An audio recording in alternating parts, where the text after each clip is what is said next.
is coming my way. Wherever I go, hard luck is there to stay. Good luck never stays a day. Bad luck's always coming my way.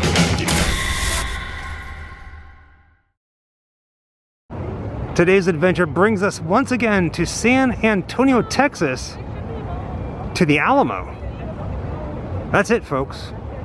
What you're looking at right now is the historic site, the Alamo. Well, what's left of it. We're gonna try to piece some history together for us because both Jessica and I have a lot of questions.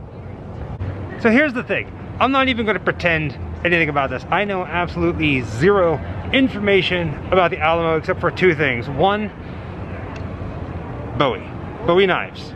And two, there is no basement, and that's all thanks to Pee-wee's Big Adventure. Okay, are there any questions? Yes. Where's the basement? Excuse me? Aren't we gonna see the basement? There's no basement at the Alamo.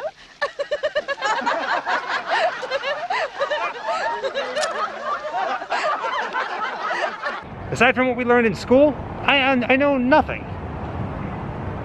Yeah, that should be fair. So we're gonna walk around the Alamo and the property here, this historic site, and see if we can learn things and piece things together so we have a better understanding, and we're gonna take you along with us. All right, baby girl, what do you know about the Alamo?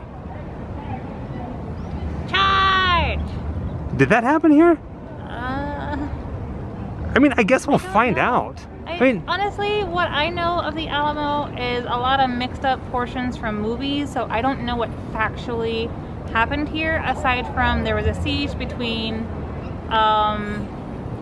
whatever army was here at the time and the Mexican army. Basically, it would be... It was the Texans in Mexico, was being colonized at the time, you know? This is well into many wars that were breaking out in the 1800s, and I don't know any of the facts. But before we get started and walking around here and reading plaques, I do want to point out where we are standing. This monument here, which is erected for those who lost their lives here, also has a very, very interesting piece of history attached to rock and roll. You see, Jessica, where you're sitting and where I was standing, well, where we are right now, some years ago, Ozzy Osbourne came into town and urinated on this monument. He got in trouble for it because they said, oh no, Ozzy Osbourne peed on the Alamo. He didn't. He actually did that on this monument. He got banned from San Antonio, and many years later he was allowed back in after donating a whole bunch of money to the Daughters of Texas. Something like that. Now that we got that out of the way, let's learn some amazing history. Come to think of it, before we go any further, let me go ahead and do a 360-degree turn here. Pretty much everything that you're seeing right now, this courtyard area, this little park, back in the late 1800s, this was the Alamo. It's funny how things changed. And pulling into San Antonio, both Jessica and I were both surprised that this is right smack dab in the middle of downtown. I didn't know that. Truth be told, there's really... Bless you. Thank you. Truth be told, there's not much left of the Alamo. Where Jessica is sitting right now, that wall that's behind her, and if I turn the camera and pan it down this way, that wall is one of the only remaining things that are still here. And that end, right over that way, behind that area, you'll see it in just a moment, is what everybody knows of the Alamo. It's the most iconic thing, and it's so small compared to the rest of the place here. And it's the chapel. What's interesting about this place is this entire wall, it's blocked off. You really can't walk up to it, but they have these little, they have bronze plaques that show you the evolution of the Alamo. Here's 1900. It's massive. This right here, that's the chapel.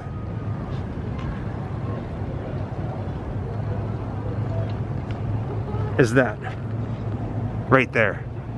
Crazy, right? I'm absolutely horrible at reading plaques. I just like looking at things. So Jessica will read everything and then turn around and tell me what I need to know. Which is about 100% true. Basically, Hold on. they call this the convent, this big structure right ahead of us. This is the convent. Oh, this was the wall right church. there? They call it the convento. Okay. Whether it was actually used as a convent or not, the steeples are fake. And it basically changed hands a handful of times before finally landing to the Daughters of the Republic of Texas in 1915, but it started switching hands as early as 1800s.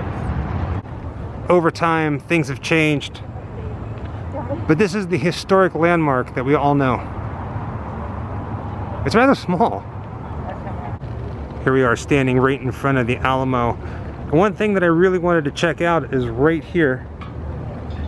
This line in the pavement. I mean, it's symbolical, but basically this is where Travis drew his sword and made a line in the sand and the dirt and said, "Those prepared to give their lives in freedom's cause, come over to me."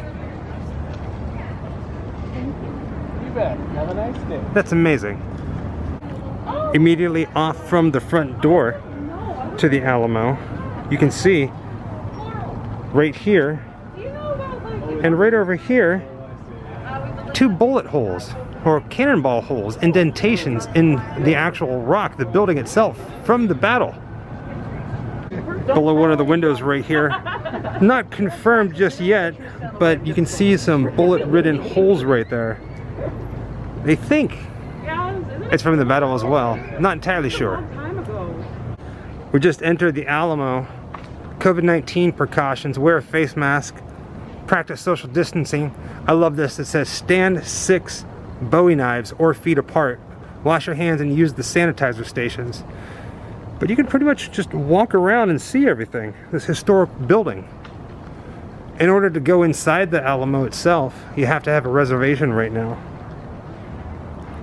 But it's pretty serene, to just kind of walk around and see everything. In this section of the courtyard, there are a bunch of statues overlooking things with different plaques. Here's one for Susanna Dickinson, Alamo survivor and businesswoman.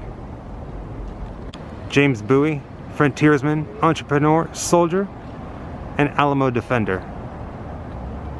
A little hard to tell because of the sun, but here's David Crockett, frontiersman, American humorist, politician, and Alamo defender.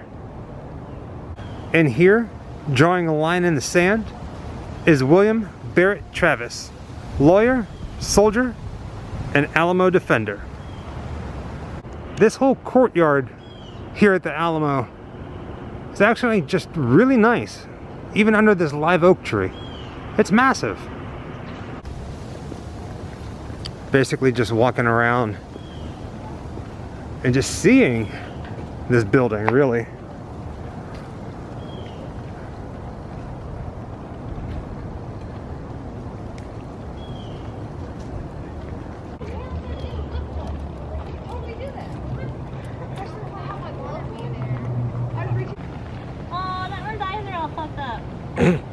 You guessed it.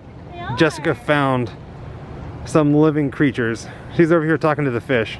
Wow. Are they answering back? Yeah. They are. Yeah. They are cute. Yeah. Wow. Wow. Look at them. It's massive. Right? Cutie cootie koi koi. Look at your fishy face. Jessica, look. It's Cactus. Go hug it. Hell no. Yeah, don't hug it. I don't want to pull them out of you for the next couple hours or more. Now obviously there's so much history here that it is darn near impossible for us to tell everything about it. And Accurately. accurately at least.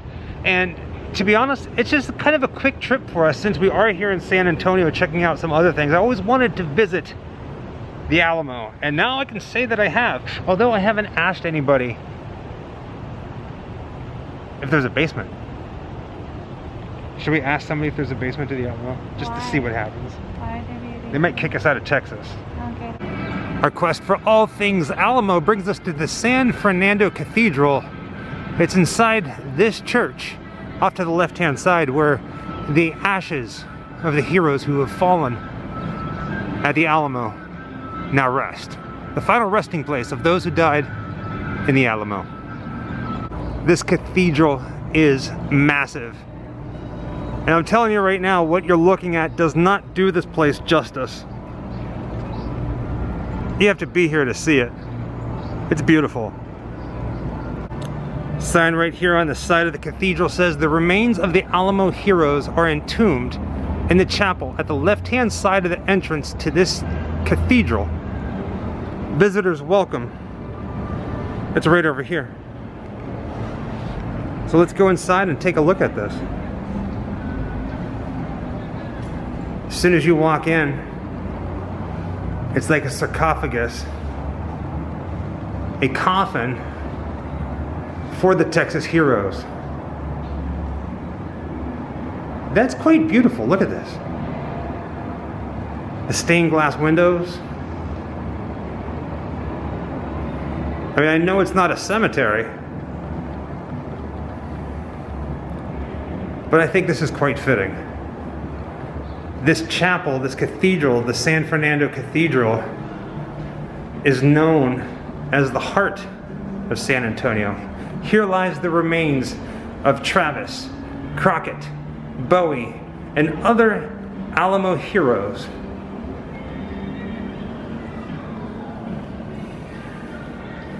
Well, that's interesting. What does it say? Formerly buried in the sanctuary of the old San Fernando Church. And over here, it says exhumed July 28th, 1936, exposed to public view for a year, and then entombed again in May 11th, 1938. Now here's the crazy thing about this. You see, those who died at the Alamo never had a proper burial. In fact, once they died, the Mexican army, whatever you want to call them, either burned the bodies or just left them to rot in the sun. Over time, their ashes are now here, eternally at rest. They got everything on lockdown for cleaning, but here's the inside of the church. We can't get in there, but we can peek through the windows, through the glass here. It's beautiful. Here's the very back of the church. Caught me off guard. I was like, who is that standing right there and dressed in white? Then I realized that it's a statue and there's somebody else right there dressed in black. Now that's pretty crazy. I heard of the Alamo and I knew a little bit about it, but I had no idea that the ashes of Travis, Crockett, and Bowie were here inside this church until I started doing some research on the Alamo and what really happened here. So, very neat. If you do find yourself coming down to San Antonio, Texas to visit the Alamo and see these historic places, make sure you stop by this beautiful church, the San Fernando Cathedral, the heart of San Antonio. You won't regret it. Wherever I come, bad luck is coming my way. Wherever I go, hard luck is there to stay. Good luck never stays a day. Bad luck's always coming my way.